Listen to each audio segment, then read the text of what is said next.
दोस्तों नमस्कार, स्वागत है आपका राजतंत्र यूट्यूब चैनल पर। 4 दिसंबर 1829 वो ये ऐतिहासिक दिन है जब सती प्रथा भारत में से फाइनली बंद की गई थी। आज उस दिन को 193 साल पूरे हुए। लाखों स्त्रियां जिस प्रथा की वजह से बलि चढ़ गई, उस प्रथा के बारे में आइए जानिए सब कुछ। सबसे पहले इस प्रथा की गंभीरता समझाने के लिए मैं कुछ तथ्य आपके सामने रखना चाहूंगा। सिर्फ 1817 में एक ही साल में करीब 700 विधवाएं इस प्रथा के नाम पर सती गई है। कई बड़े बड़े राजघरानों की स्त्रियां इस प्रथा के नाम पर सती गई है, जैसे कि शिवाजी महाराज की पत्नी पुतलाबाई, माधवराव पेशवा की पत्नी रमाबाई, नेपाल की महारानी हिरण्यगर्भा देवी। ऐसे कई नाम हैं जो इस प्रथा की वजह से सती गई है। कई बार स्त्रियां खुद होके सती गई है, but most of the times उन्हें जबरदस्ती सती जाने के लिए मजबूर किया गया है। इस प्रथा का कोई नामो निशान वेदों में या उपनिषदों में मिलता नहीं है। यह प्रथा वैदिक टाइम पीरियड के अंदर फॉलो नहीं की जाती थी। इसकी शुरुआत हुई है गुप्त टाइम पीरियड में, करीब 3री और 4थी शताब्दी के बीच। गुप्त टाइम पीरियड जिसमें चंद्रगुप्त फर्स्ट, समुद्रगुप्त और चंद्रगुप्त सेकंड शामिल है, यह टाइम पीरियड प्राचीन भारत के इतिहास का सुवर्ण काल माना जाता है। इसी टाइम पीरियड के अंदर भारत को सोने की चिड़िया कहलाया गया। इसी टाइम पीरियड के अंदर कालिदास जैसे महाकवि चंद्रगुप्त सेकंड के दरबार के अंदर थे। हावेवर अच्छी चीजों के साथ साथ बुरी चीजें भी इसी टाइम पीरियड के अंदर आई है, जैसे कि छूताछूत और सती प्रथा। सोना चांदी और महल और जायदाद जैसे इंसान की प्रॉपर्टी मानी जाती है, और जितनी ज्यादा प्रॉपर्टी इंसान के पास है उतना वो ज्यादा रईस माना जाता है। वैसे ही उस टाइम पीरियड के अंदर सोना चांदी के साथ साथ स्त्रियां भी इंसान की प्रॉपर्टी मानी जाने लगी। जिसके पास ज्यादा स्त्रियां हो, जिसके पास ज्यादा पत्नियां हो, वो ज्यादा रईस है। इस तरह से इसकी मान्यता होने लगी।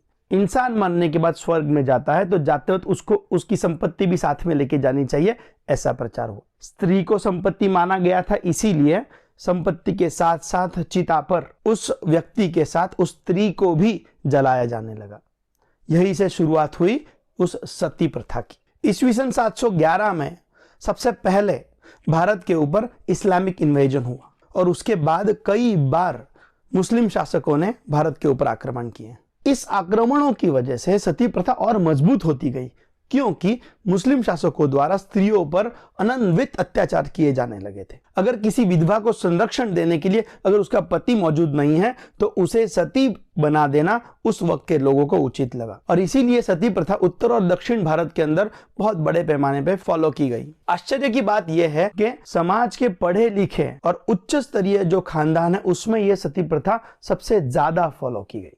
ऐसी ही कई विधवाओं को चिताओं पर जलते हुए देखते हुए राजा राम मोहन रॉय छोटे से बड़े हुए। उनके घर के सामने ही शमशान घाट था। जब उनके भाई की मौत हुई तब उनकी भाभी को, उनकी सगी भाभी को सती जाना पड़ा, और ये देखकर राजा राम मोहन रॉय जी की रूह कांप गई। 1812 में उन्होंने सती प्रथा के विरुद्ध आंदोलन शुरू किया। उनके खुद के अखबार संवाद कौमुदी में उन्होंने इसके विरुद्ध में आवाज उठानी शुरू की, लोगों से बात करनी शुरू की, लोगों को बताना शुरू किया कि ऐसी कोई भी प्रथा वैदिक टाइम पीरियड में या वेदों में या उपनिषदों में नहीं दी गई है और इसे नहीं फॉलो किया जाना चाहिए।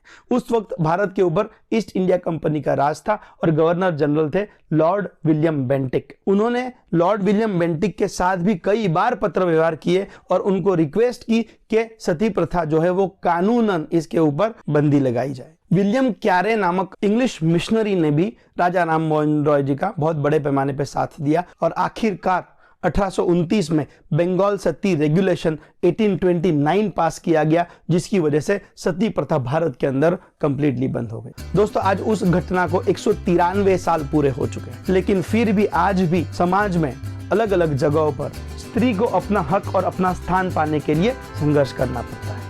सशक्त स्त्री से ही सशक्त समाज बनेगा, ये सीख हमें राजा राम मोहन रॉय जी देके गए हैं। इस वीडियो में इतना ही। ऐसे ही रिसर्च बेस्ड वीडियोस देखने के लिए जरूर सब्सक्राइब करें राजतंत्र यूट्यूब चैनल को।